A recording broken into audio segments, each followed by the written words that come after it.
चलिए आज एक ऐसे सफर पर निकलते हैं जो शायद थोड़ा मुश्किल जरूर लगेगा, लेकिन यकीन करें इसकी मंजिल ज़हनी सुकून और सच्ची आज़ादी है।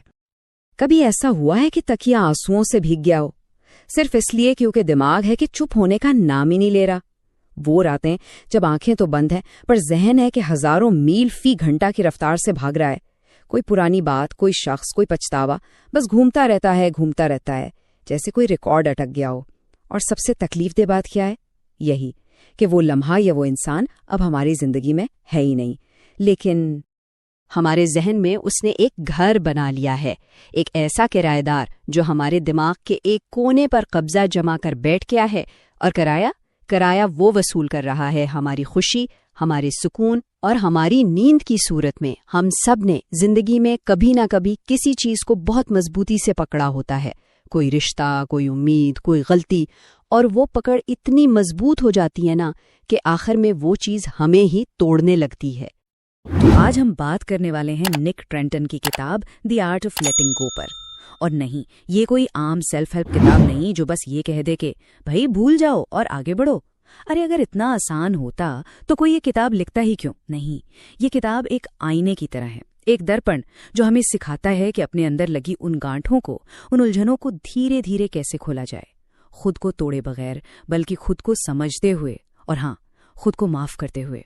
तो चलिए देखते हैं उस आईने में कि हमें क्या नजर आता है। तो पहला और सबसे बड़ा सवाल, आखिर हम माजी को छोड़ क्यों नहीं पाते? वजह पता है क्या है? वजह यह है कि माजी के साथ सिर्फ यादें नहीं जुड़ी होती, हमारी पूरी की पूरी पहचान जुड़ जाती है। माजी एक कैद खाना बन जाता है और इस कैद खाने की चाबी माफी में छुपी है। लेकिन ये माफी सिर्फ दूसरों के लिए नहीं है, इसकी शुरुआत तो खुद से होती है। सबसे पहले खुद को माफ करना। हम अपनी पहचान ही उन वाकयात से बना लेते हैं। मैं तो वो हूँ जिसे धोखा मिला था, मैं वो हूँ जिसने सब कुछ खो दिया था, या मैं वो हूँ जिसने वो बहुत बड़ी गलती की थी। और जब ऐसा हो जाए ना तो इस दर्द को छोड़ना मुश्किल नहीं, नामुमकिन लगने लगता है। क्यों भला? क्योंकि अब वो दर्द सिर्फ एक याद नहीं रहा, वो तो हमारी शनाख्त, हमारी आइडेंटिटी का हिस्सा बन चुका है। और भला कोई अपनी शनाख्त कैसे छोड़ सकता है? और यहीं से, इसी माजी की शनाख्त से जन्म लेता है सोच का एक ऐसा जाल, एक ऐसा चक्कर जहां हमारा दिमाग एक टूटे हुए रिकॉर्ड की तरह बस एक ही बात को बार बार, हजार बार दोहराता रहता है। ये एक ऐसी जेल है जिसकी दीवारें और सलाखें बाहर से किसी ने नहीं लगाई, वो हमारे अपने ख्यालात ने अंदर से खड़ी की हैं। काश मैंने ऐसा ना कहा होता। ये वो सवालात हैं जो हमें अंदर से जकड़ लेते हैं। ये हमारी तवानाई को ना आहिस्ता आहिस्ता से खा जाते हैं, जैसे दीमक लकड़ी को खा जाती है। ये सवालात हमें आज इस लम्हे में जीने ही नहीं देते। क्या होगा अगर वो मेरे बारे में बुरा सोच रहा हो? हम हर चीज को समझने की कोशिश में अपने डर को और बड़ा कर देते हैं। हमें लगता है कि अगर हम हर बुरी से बुरी चीज के बारे में पहले से सोच लेंगे तो हम शायद तैयार रहेंगे। लेकिन सच तो यह है कि हम तैयारी नहीं कर रहे होते, हम सिर्फ अपनी बेचैनी और परेशानी को बढ़ा रहे होते हैं। क्या मैं वाकई काफी अच्छा हूँ? और फिर आखिर में हम खुद पर ही शक करने लगते हैं। ये सवालात एक ऐसे चक्कर की तरह हैं जिनका कोई अंत नहीं और जवाब कभी मिलता ही नहीं। लेकिन जरा सोचें, क्या हो अगर इन सवालों का जवाब ढूंढना ही गलत रास्ता हो? क्या हो अगर असल मसला सवाल नहीं बल्कि बार बार ये सवाल पूछने की आदत हो? और यहीं पर निक ट्रेंटन एक बहुत ही जबरदस्त बात कहते हैं। वो कहते हैं कि ओवरथिंकिंग ये सोचना नहीं है, ये खुद को अजियत देना है, ये एक सेल्फ टॉर्चर है। ये दिमाग की एक ऐसी जेल है जिसमें आप ही कैदी हैं और आप ही जेलर। आप ही हैं जो खुद को हर रोज सजा देते हैं उन बातों के लिए जो कब की हो चुकी और उन चीजों के लिए जो आपके इख्तियार में हैं ही नहीं। तो सवाल ये है कि ये सब होता क्यों है? इसलिए क्योंकि हम सब के अंदर एक कहानी चल रही होती है, हर वक्त, दिन रात, जागते सोते। किसी ने बचपन में कह दिया था तुम तो किसी काम के नहीं हो, और बस वो एक लाइन हमारी पूरी जिंदगी की स्क्रिप्ट बन गई। एक बार फेल हुए तो खुद से कहने लगे नहीं भाई मुझसे तो ये नहीं हो पाएगा। हम आखिरकार वही बन जाते हैं जो कहानी हम खुद को अपने बारे में बार बार सुनाते हैं। लेकिन यहाँ एक बहुत बहुत गहरी बात समझने की है। हमारे ख्यालात हमेशा सच नहीं होते, वो अक्सर हमारे माजी के तजुर्बात की एक गूंज, एक एको होते हैं। जरा तसव्वुर करें, आप एक खाली कमरे में खड़े होकर चीखते हैं, मैं बेकार हूं, तो दीवारों से क्या आवाज लौट कर आएगी? वही ना। लेकिन क्या वो आवाज सच है? नहीं, वो तो सिर्फ एक गूंज है। बिल्कुल इसी तरह हमारे मनफी ख्यालात भी अक्सर हमारे पुराने जख्मों की गूंज होते हैं, वो हमारी आज की हकीकत नहीं होते। और यही निक ट्रेंटन का सबसे ताकतवर पैगाम है। आप अपने ख्यालात नहीं हैं, आप वो हैं जो उन ख्यालात को देख सकता है। ये सिर्फ एक लाइन नहीं है, ये जिंदगी को देखने का एक बिल्कुल नया नजरिया है। सोचें, ख्यालात बादलों की तरह हैं, आते हैं और चले जाते हैं। आप वो आसमान है जो हमेशा वहीं रहता है, पुरसुकून और खुला, और ताकत आपके हाथ में है कि किस बादल को अपने ऊपर बरसने देना है और किस को बस गुजर जाने देना है। तो फिर इस सोच के जाल से निकलने का रास्ता क्या है? रास्ता है छोड़ने का फन, यानी द आर्ट ऑफ लेटिंग गो सीखना। ये समझना कि जब हम चीज़ों को, लोगों को और हालात को जबरदस्ती अपने कंट्रोल में रखने की कोशिश छोड़ देते हैं ना, तभी अंदर से असली सुकून मिलता है। तो चलिए इस फन के कुछ अमली तरीकों को समझते हैं। हम अक्सर ना कंट्रोल के एक वहम में जीते हैं। हमें लगता है कि अगर हम अपने पार्टनर को बदल दें या अपने बॉस को खुश कर दें तो सब ठीक हो जाएगा, हम महफूज हो जाएंगे। लेकिन कंट्रोल की ये भूख दरअसल हमारे अंदर के डर की आवाज है। इसके बिल्कुल उलट है कबूलियत की ताकत। ये मान लेना कि कुछ चीजें हमारे हाथ में नहीं है और उन्हें वैसा ही कबूल कर लेना, यही समझदारी है। याद रखें, कंट्रोल हमेशा तनाव लाता है, जबकि कबूलियत सुकून की तरफ ले जाती है। उसे समझने के लिए एक किसान की कहानी सुनते हैं। एक किसान था जो सालों से अपनी फसल को कंट्रोल करने की हर मुमकिन कोशिश करता था। कभी ज्यादा बारिश हो जाती, कभी कीड़े लग जाते, हर बार फसल खराब। वो और ज्यादा मेहनत करता और ज्यादा परेशान होता।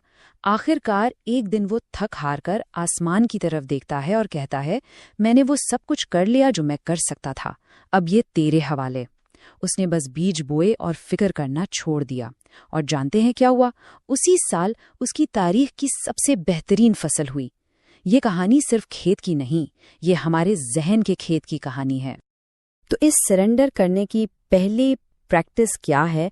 वो है नॉन जजमेंटल ऑब्जर्वेशन, यानी अपने ख्यालात और एहसासात को बगैर अच्छा या बुरा कहे सिर्फ एक गवाह, एक देखने वाले की तरह देखना। जब भी हमारे जहन में कोई मनफी ख्याल आता है ना, हमारा पहला रिएक्शन क्या होता है? या तो हम उसे दबाते हैं या उसे लड़ने लगते हैं। लेकिन अगर हम उससे सिर्फ देखें, बिना कोई फैसला सुनाए, तो वो ख्याल अपनी ताकत खो देता है। इसे करने का एक बहुत ही आसान और खूबसूरत तरीका है। जरा तसव्वुर करें कि आप एक पुरसुकून नदी के किनारे बैठे हैं। आपके ख्यालात एक एक करके पत्तों की तरह इस नदी पर बहकर आ रहे हैं। कुछ अच्छे पत्ते हैं, कुछ बुरे। अब करना यह है कि हर पत्ते को पकड़ने के बजाय उसे बस बहते हुए देखना है। उसे एक नाम दें। अच्छा, ये डर का ख्याल है, ये गुस्से का ख्याल है, और फिर उसे जाने दें। जब आप अपने ख्यालात से खुद को इस तरह अलग करना शुरू करते हैं ना, तो आप उनकी ताकत को कम कर देते हैं, और यही बेदारी सुकून की तरफ पहला कदम है। अब आते हैं सबसे मुश्किल हिस्से पर, रिश्ते। छोड़ने का ये फन सबसे ज्यादा मुश्किल यहीं पर लगता है। देखिए, मोहब्बत करना और किसी से जुड़ना इंसान की सबसे खूबसूरत खूबियों में से है। लेकिन जब यही लगाव एक जरूरत बन जाए, जब किसी और का मूड आपके दिन को कंट्रोल करने लगे, तो समझ जाएं कि वहां कनेक्शन नहीं बल्कि एक अनहेल्दी अटैचमेंट है, और वो अटैचमेंट एक जेल बन जाती है। ये बात हमेशा याद रखने की है कि अगर कोई रिश्ता सुकून देने के बजाय मुसलसल बेचैनी और तकलीफ दे रहा है, तो वो जिम्मेदारी नहीं, वो एक जंजीर बन चुका है। और हम सब जानते हैं कि ये जंजीरें कितनी भारी होती हैं। तो हम क्यों उन लोगों से चिपके रहते हैं जो बार बार हमें तकलीफ देते हैं, सिर्फ एक उम्मीद पर कि शायद एक दिन सब ठीक हो जाएगा। और निक ट्रेंटन यहाँ एक कमाल की बात कहते हैं। वो कहते हैं कि हम अक्सर उस इंसान को नहीं छोड़ पाते, हम उस कहानी को, उस उम्मीद को नहीं छोड़ पाते जो हमने उस रिश्ते से जोड़ी होती है। हम उस शख्स के पोटेंशियल से मोहब्बत कर रहे होते हैं, उसकी हकीकत से नहीं।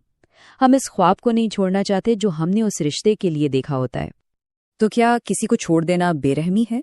निक ट्रेंटन बिल्कुल साफ कहते हैं, किसी ऐसे शख्स को छोड़ देना जो आपके लिए ठीक नहीं है, ये बेरहमी नहीं, ये सेल्फ केयर है।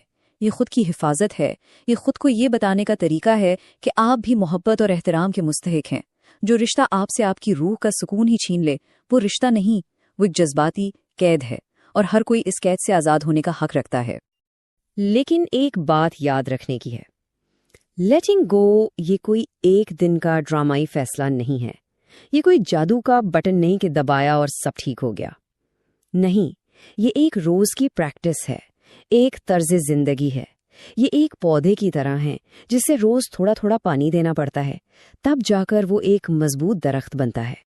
तो चलिए कुछ ऐसे छोटे कदम देखते हैं जो बहुत बड़ा बदलाव ला सकते हैं। सबसे पहले जर्नलिंग, जिसे आप ब्रेन डंपिंग भी कह सकते हैं। अपने सारे डर, सारे ख्यालात बस कागज पर उतार दें। इससे वो आपके अंदर कैद नहीं रहेंगे। दूसरा, शुक्रगुजारी। रोजाना सिर्फ 3 ऐसी चीजें लिखें जिनके लिए आप शुक्रगुजार हैं। यह आपके दिमाग का फोकस मनफी से हटाकर मुस्बत की तरफ ले आएगा। तीसरा, माइंडफुलनेस। जब खाना खा रहे हों तो सिर्फ खाना खाएं, अपने हाल में, अपने इस लम्हे में जिएं। चौथा, पैटर्न इंटरप्ट। जब भी मनफी सोचों का तूफान आए ना, तो जोर से खुद से कहें बस, और उठकर कोई जिस्मानी काम करें, जैसे चलना शुरू कर दें। और आखिर में थर्ड पर्सन थिंकिंग। खुद से ये पूछें, अगर मेरा कोई बहुत करीबी दोस्त इस हालत में होता तो मैं उसे क्या मशवरा देता। यकीन करें, यह आपको एक बहुत मुतवाज़िन नज़रिया देगा।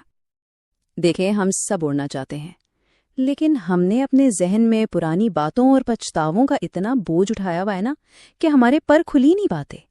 निक ट्रेंटन कहते हैं कि जब आप किसी चीज को जाने देते हैं तो आप कुछ खोते नहीं, आप खुद को वापस पाते हैं। आप अपनी वो तवानाई वापस हासिल करते हैं जो सालों से शर्मिंदगी, पछतावे और ओवरथिंकिंग के अंधेरों में जाया हो रही थी। तो आज आइए खुद से एक वादा करते हैं, खुद को हल्का करने का वादा। जो बातें रोज अंदर ही अंदर तोड़ती हैं, जो यादें रात भर सोने नहीं देती, उन्हें माफ कर दें और जाने दें। क्योंकि जब आप ये सारा बोझ उतार फेंकेंगे तो जो पीछे बचेगा वो सिर्फ आप होंगे, असली आप, जो डरता नहीं, जो माजी में फंसा हुआ नहीं, और जो आखिरकार खुलकर जीता है। अगर इस पैगाम ने आपके दिल को छुआ है और आपको कुछ नया सोचने पर मजबूर किया है, तो इसे अपने खानदान और दोस्तों के साथ जरूर शेयर करें, उन सब के साथ जो अपनी जिंदगी को बेहतर बनाना चाहते हैं। लाइक करें, सब्सक्राइब करें और इस आवाज को फैलाने में हमारी मदद करें, क्योंकि बहुत से लोग हैं जो रोज खुद से लड़ रहे हैं और उन्हें ये जानने की जरूरत है कि वो अकेले नहीं हैं। अपना बहुत ख्याल रखें और आगे बढ़ते रहें।